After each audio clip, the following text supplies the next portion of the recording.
السلام علیکم، پاک وائس اسٹوریز میں آپ کا خوش آمدید۔ تو چلتے ہیں قسط نمبر 15 کی طرف۔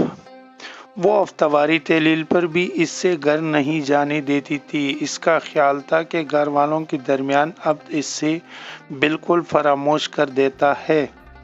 وہ تقریباً ہر روز ملتے تھے۔ اگر کبھی عبد مصروفیت کے بنا پر جا نہیں پاتا تو وہ خود آ جاتی۔ اکثر لوگ اس کی قسمت پر رشک کرتے تھے۔ ان رشک کرنے والوں میں سرفرست، جاذم، صوب اور علی بھی شامل تھے۔ جاذم کی علی کے ساتھ خاصی دوستی تھی، بلکہ جاذم کی رمشا کے ساتھ بھی خاصی انڈرسٹینڈنگ نظر آتی تھی، کیونکہ جاذم اور رمشا آپس میں کزن بھی تھے۔ جب وہ اکرم ہاؤس جاتا تو اکثر جاذم سے بھی ملاقات ہو جاتی تھی۔ ابھی وہ روایتی حریفوں کی طرح اس سے نہیں ملتا تھا، بلکہ کافی دوستانہ انداز میں بات چیت ہوتی تھی۔ عبد کے ماما کا خیال تھا کہ عبد کے عید کے فوراً بعد رمشا کو گھر لے آئیں گے، مگر رمشا نہ جانے کیوں ٹال مٹول کر رہی تھی۔ اس دن بھی اسی بات پر دونوں کے درمیان تکرار ہو گئی تھی۔ تم اپنی ماما کو بھی ابھی ڈیٹ فکس کرنے کے لیے مت بھیجنا۔ اس دن وہ لانگ ڈرائیونگ کے لیے شہر کی سڑکیں روند رہے تھے۔ کیوں؟ عبد نے حیرت سے پوچھا۔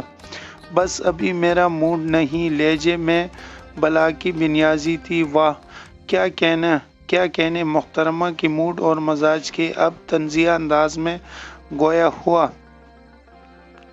اچھا، طنز کرنے کی ضرورت نہیں، میں جو کہہ رہی ہوں وہ ہی ہوگا۔ وہ حکیمہ انداز میں انگلی اٹھا کر بولی۔ تم جو کہہ رہی ہو وہ نہیں ہوگا۔ اب جو میں چاہوں گا وہی ہوگا۔ اب بھی اسی کے انداز میں بولا۔ تم زبردستی کرو گے؟ کر بھی سکتا ہوں، آفٹر آل تم میری منکوحہ ہو۔ وہ اسے چھیڑتے ہوئے بولا، میں اس لیے نکاح نہیں کروانا چاہتی تھی کیونکہ تمہارے جیسے پینڈو فوراً حق جتانے لگتے ہیں۔ اس نے نخود سے ناک چھڑا لی۔ یہ پینڈو آپ کی چوائس ہے۔ عبد نے گویا اس سے چڑھایا تھا اور وہ چھڑ بھی گئی۔ اب ساری زندگی اسی بات کے طعنے دینا، یہ کوئی غلط بات بھی نہیں ہے۔ میں نے ٹھیک ہی تو کہا ہے۔ عبد نے کمال اطمینان سے کہا۔ تم بھلا غلط کہہ سکتے ہو؟ بہرحال مجھے ابھی 2-3 سال تک رخصتی نہیں کرنا، اس نے ہمتی انداز میں کہا۔ کیوں؟ پی ایچ ڈی کا ارادہ ہے؟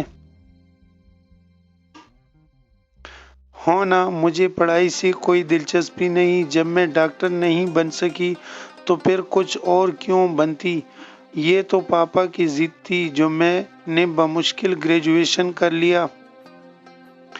اس کا انداز عجیب سی تپش لیے ہوئی تھا۔ تو کیا ڈاکٹر بننے کا شوق تھا؟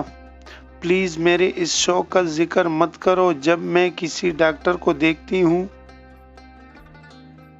یا کسی ڈاکٹر کی تعریف سنتی ہوں تو مجھے آگ لگ جاتی ہے۔ وہ ایک دم چلا اٹھی تھی۔ اس کا انداز عبد کو سمجھ میں نہیں آیا۔ وہ پریشان ہو گیا۔ اگر تم کوشش کرتی تو ڈاکٹر بن سکتی تھی۔ پلیز عبد، کچھ اور بات کرو۔ وہ ناگواری سی بولی۔ شادی کے بعد بھی پسند نہیں؟ اسٹیٹس کی بات بھی پسند نہیں؟ تو پھر کون سی بات کی جائے؟ وہ بے بسی سے بولا۔ کوئی بہت اچھی بات جو میرا دل خوش کر دے، جو میری انا اور سلگتے دل پر پھوارا بن کر برسے، جو میرے غصے کو ٹھنڈا کر دے یا میرے دل میں ہمہ وقت بھڑکنے والی انتقام کو آگ کو بجھا دے۔ وہ عجیب سی ٹوٹی پھوٹی لہجے میں بڑبڑاتی چلی گئی تھی۔ یہ جو تم نے فلسفہ بگاڑا ہے میری سمجھ میں نہیں آیا۔ یہ فلسفہ تمہاری سمجھ میں ابھی نہیں سکتا۔ وہ تلخ ہوئی۔ میں تمہیں ایک راز کی بات بتاتا ہوں۔ عبد نے کچھ سوچ کر گاڑی کی رفتار آہستہ کر لی۔ بتاؤ۔ وہ متوجہ ہوئی۔